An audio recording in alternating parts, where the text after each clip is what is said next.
Awal cerita kita diperkenalkan seorang pria bernama Samguan yang sedang membantu pamannya memanen semangka.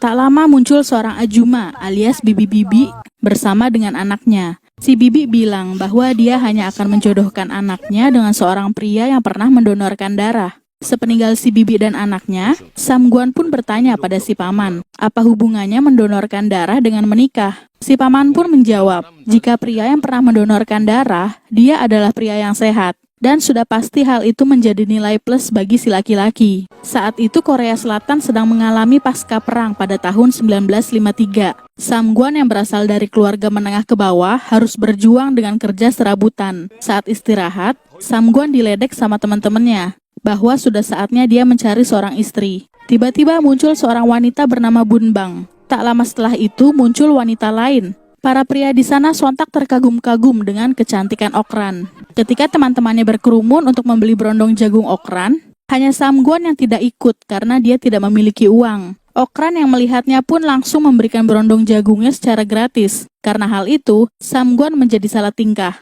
Tapi sayangnya Okran sudah memiliki pacar, yaitu seorang pria kaya bernama Soyong. Esok harinya, Samguan bilang pada si paman bahwa dia ingin menikah. Tetapi karena uang tabungannya belum cukup, dia berniat untuk mendonorkan darahnya di kota. Karena dengan mendonorkan darah, dia akan mendapatkan imbalan uang yang banyak. Dan cara seperti itu ternyata juga dipakai oleh kakeknya. Samguan pun pergi bersama dengan Mr. Bang dan Gunryong. Keduanya ini sudah hatam soal dunia perdonoran darah. Mr. Bang bilang, kita harus memiliki daya tahan tubuh yang baik jika ingin mendonorkan darah. Gunryong pun menjelaskan bahwa 1 liter darah mereka akan dihargai sebanyak 1.000 won atau setara dengan harga daging sapi. Dan itu sama aja dengan gaji 1 bulannya Samguan sebagai buruh. Normalnya, dokter mengizinkan mereka mendonorkan darah 1 kali dalam beberapa waktu. Tetapi jika mereka memberikan bingkisan untuk si dokter, kemungkinan mereka akan diizinkan mendonorkan darah berkali-kali sampai batas kemampuan tubuh mereka. Sebelum itu, Mr. Bang menyuruh mereka untuk minum air sebanyak-banyaknya agar tubuh mereka dipenuhi cairan, sehingga mereka bisa lebih banyak mendonorkan darah. Mr. Bang pun menyuruh Samguan untuk meminum 8 gelas air sebelum mereka melanjutkan perjalanan ke kota. Sesampainya di rumah sakit, mereka semua ke toilet. Tetapi Mr. Bang melarang Samguan untuk buang air kecil. Mereka ke toilet justru untuk meminum lebih banyak air. Sesampainya di ruangan dokter, Mr. Bang dan Gunryong langsung memberikan bingkisan mereka. Dokter pun menyetujui mereka untuk mendonorkan darah sebanyak 3 botol. Maka tergeletak pasrahlah ketiganya di ranjang, sementara darah mereka mengalir ke botol masing-masing. Selesai mendonorkan darah, ketiganya langsung cabut ke toilet. Usai dari dokter, Mr. Bang mengajak Samguan untuk makan sundae, alias sosis darah.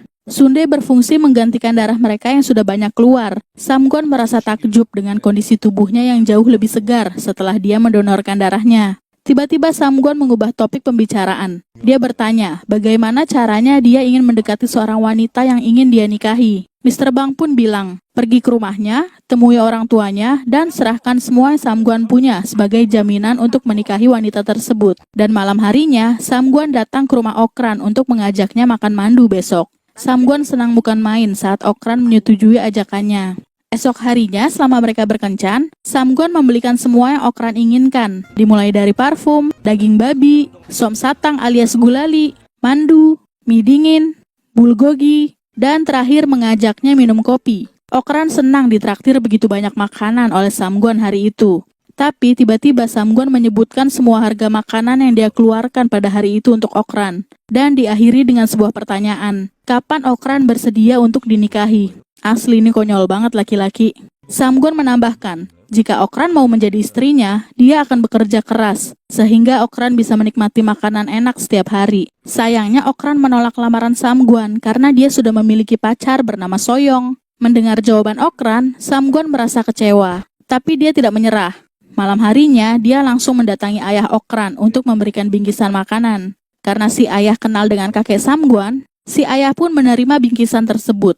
Lucunya setelah itu Samguan malah ngejelek-jelekin Soyong, bahwa pria itu adalah playboy yang sering merayu wanita lain. Jika Okran menikah dengannya, Samguan akan meneruskan usaha berondong jagung milik ayah Okran, dan akan memperlakukan ayah Okran seperti ayahnya sendiri. Terakhir, dia memberikan tabungan yang selama ini dia kumpulkan pada ayah Okran. Si ayah akhirnya menyetujui lamaran Samguan. Okran terkejut mendengar keputusan sang ayah.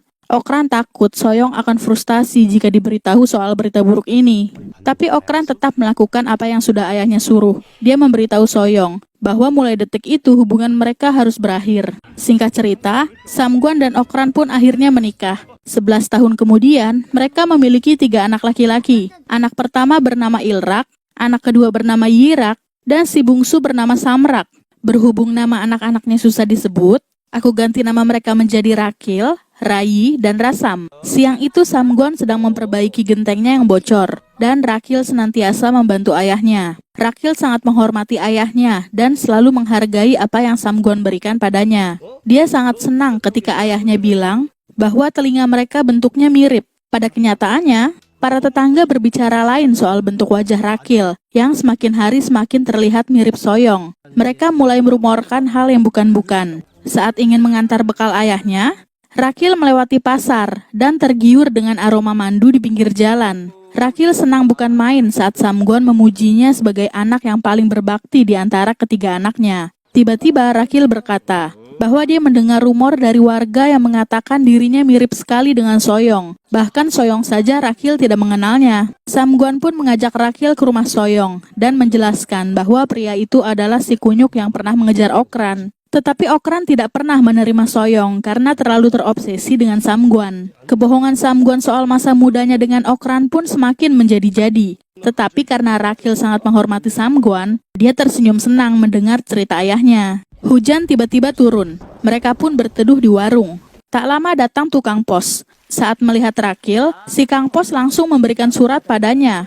Ketika Samguan melihat surat tersebut, ternyata surat itu ditujukan pada Soyong. Sontak Samguan marah, menyadari bahwa Kang Pos pun mengira Rakil adalah anaknya Soyong. Singkat cerita, Samguan dan Rakil pun memeriksakan darah mereka untuk membuktikan bahwa Rakil benar anak kandungnya. Warga pun berkumpul untuk menyaksikan saat di mana Samguan mengumumkan hasilnya. Samguan berjanji, selesai membuka hasilnya, dia akan mentraktir Rakil mandu. Tukang pos pun datang, dan mereka bersorak karena sudah tak sabar ingin melihat hasilnya. Ternyata warga zaman dulu keponya udah parah ya. Soyong memiliki golongan darah B, sedangkan Samguan O, dan Okran A. Kalau memang Rakil adalah anak kandungnya, golongan darahnya pasti A atau O.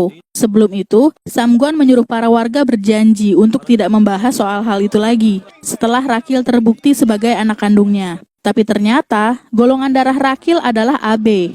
Perpaduan antara golongan darah Soyong dan Okran. Samguan pun terkejut saat mengetahui kebenaran itu. Rakil pun merasakan hal yang sama. Tanpa banyak berpikir, Samguan langsung menghampiri istrinya untuk menanyakan soal itu. Kocaknya, warga ngebuntutin Samguan untuk melihat mereka berantem. Keponya nggak kaleng-kaleng cuy. Samguan kembali bertanya, apakah Okran pernah bobok bareng dengan Soyong. Akhirnya Okran mengakui bahwa sebelum dia menikah dengan Samguan, dan statusnya masih menjadi kekasih Soyong, dia pernah melakukan hal itu sekali. Ketika Okran ingin menjelaskan kejadiannya secara rinci, sontak Samguan melarangnya karena tidak ingin membayangkan istrinya digituin sama orang lain.